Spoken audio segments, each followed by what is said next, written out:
Yo les bros, bienvenue sur Spatule Bro, je suis le chef et on se retrouve pour la petite review hebdomadaire de Hell's Paradise, saison 1. D'ailleurs je dis saison 1 mais si ça se trouve il n'y aura qu'une saison, j'en sais rien en fait, je me suis pas renseigné là-dessus. On va parler de l'épisode 10 et qui pareil, je l'ai pas trouvé ouf malade. On va en parler, mais avant, petit instant promo. Qu'est-ce que c'est ça? Ça c'est Arena tome 3. Le tome 3 sort le 16 juin, c'est cette semaine, c'est vendredi si je dis pas de bêtises, disponible dans toutes les librairies. Donc allez-y, vous allez vous régaler, vous n'êtes pas prêts. Vous allez lire ça, à la fin vous allez faire où il est le tome 4? Il est où le tome 4? Je veux le tome 4. Tu auras le tome 4. Bref, je rappelle aussi que la saison 2 est actuellement en cours de diffusion sur la plateforme de Webtoon Ono. Le lien est dans la description, allez-y, mettez des likes. Et puis voilà, place à la review. Oui. Bon, alors cet épisode dit de Hell's Paradise était un petit peu mou du bulbe, hein, mou du fiac, je sais pas, je me suis pas trop amusé. Alors c'est un épisode un petit peu, on fait du lore, on fait de la mythologie, d'accord, ok, c'est intéressant. On nous explique qu'est-ce que c'est le Tao, hein, qui va être un peu le chakra dans cet univers. Avec la petite fille, j'ai oublié comment elle s'appelle, qui du coup se met à grandir. Alors pourquoi elle décide de se mettre à grandir? Je sais pas, sachant qu'on a vu que déjà les éternels pouvaient déjà changer de masculin à féminin, donc on peut tout à fait imaginer qu'ils peuvent aussi se rajeunir ou se vieillir à volonté. Ils ont un espèce de total contrôle sur leur corps, qui a l'air finalement être un corps plus ou moins factice. Hein, donc finalement ils peuvent le modeler comme ils veulent. D'ailleurs on a eu l'explication aussi la semaine dernière que apparemment c'était un seul mec, une seule entité à la base, enfin une seule entité qui s'est divisée en 7 ou 8 entités différentes. Pourquoi cette petite fille est à part du reste? Est-ce qu'à un moment donné il y a eu schisme? Est-ce qu'à un moment donné il y a eu rébellion? Ça va être intéressant de découvrir ça par la suite. On découvre aussi l'équipe avec le samouraï, j'ai oublié son nom, qui s'est tranché la main dans le premier épisode. Si je dis pas de bêtises, dans le premier ou deuxième épisode, je sais plus, qui a l'air d'être vraiment un mec mégalo, qui veut rentrer son nom dans l'histoire, et qui dit non mais c'est que ça sert à rien de vouloir être immortel, la vraie immortalité c'est quand on reste dans l'histoire. Donc ça c'est plutôt sympathique aussi. On voit que celui qui était censé le garder, c'est plus ou moins un petit gars mais avec l'esprit scientifique, qui veut essayer d'expliquer tout scientifiquement.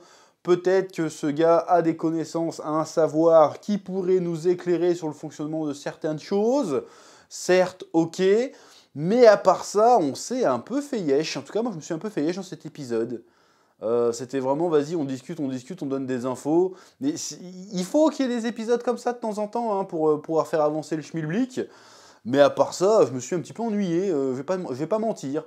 Pareil, en fait, c'est un épisode où t'as l'impression que c'est un peu le calme avant la bataille, c'est-à-dire que l'épisode d'avant, on a eu une grosse bagarre, et là, on va se poser un petit peu, et on va faire un peu le bilan des différentes factions posées sur l'île. Bon, on voit les éternels encore en train de niquer, on voit le gars aveugle, avec la petite sauvageonne. Bon, on comprend que le gars aveugle est plus ou moins déjà initié au Tao sans le savoir, qu'il a une certaine sensibilité, donc on comprend assez vite que les personnages vont s'initier à cette technique à un moment donné, mais en même temps, s'ils s'initient eux aussi à cette technique, du coup, le rapport de force va être assez équilibré assez rapidement. Parce que là, concrètement, le seul truc qui garde les éternels qui peuvent tenir la distance face aux gars qui sont sur l'île, c'est qu'ils sont immortels. S'ils n'étaient pas immortels, ils perdent en one shot en fait. Seulement, ils ne sont pas immortels. Bon, après, tu as toujours la technique qu'ils ont là de floraison démoniaque ou je sais pas quoi, qui n'ont pas encore tous sorti. Mais quand même, s'ils se mettent tous à avoir du chakra, bon, ça peut être intéressant, ça peut donner de la bagarre de qualité, mais du coup, on change de délire. On n'est plus l'homme face au dieu, enfin, on est toujours dans ce délire-là, mais si le Gabimaru, déjà, c'est un humain a priori normal, il peut te faire des flammes, il peut te faire des machins, il peut te balancer des troncs d'arbres du futur, si tu lui donnes en plus du chakra, c'est bon, c'est Naruto. Le gars, c'est Kakashi, en fait. Le gars, il va lui balancer des Raikiri, il va te balancer des clones, il va te sortir un Susanoo à un moment donné, en fait. Donc, il va être trop cheaté. Donc, très curieux de voir s'ils vont réussir à maîtriser ça. Mais s'ils leur donnent, à ce stade-là de l'histoire, une espèce d'énergie ésotérique pour défoncer les méchants sont plus tellement une si grosse menace. Donc après, peut-être qu'il y a d'autres niveaux, tu vois, peut-être que, voilà, ils vont peut-être juste être un petit peu initiés, peut-être que ça va pas simplement suffire. Mais très curieux de voir comment ils vont se débrouiller avec ça. Voilà. Pareil, maintenant que le nom est lâché, on va en entendre à toutes les sauces. Hein. On découvre aussi d'autres personnages qui sont des espèces de prêtres, qui ont l'air mi-humain, mi-bestiole, un peu chelou, qui ont l'air de se régénérer aussi. Et tu vois les deux frères, j'ai oublié leur nom. C'est Gao et Thomas, je crois, un truc comme ça, qui sortent du puits, qui réussissent à sortir du puits où ils fabriquent le tan.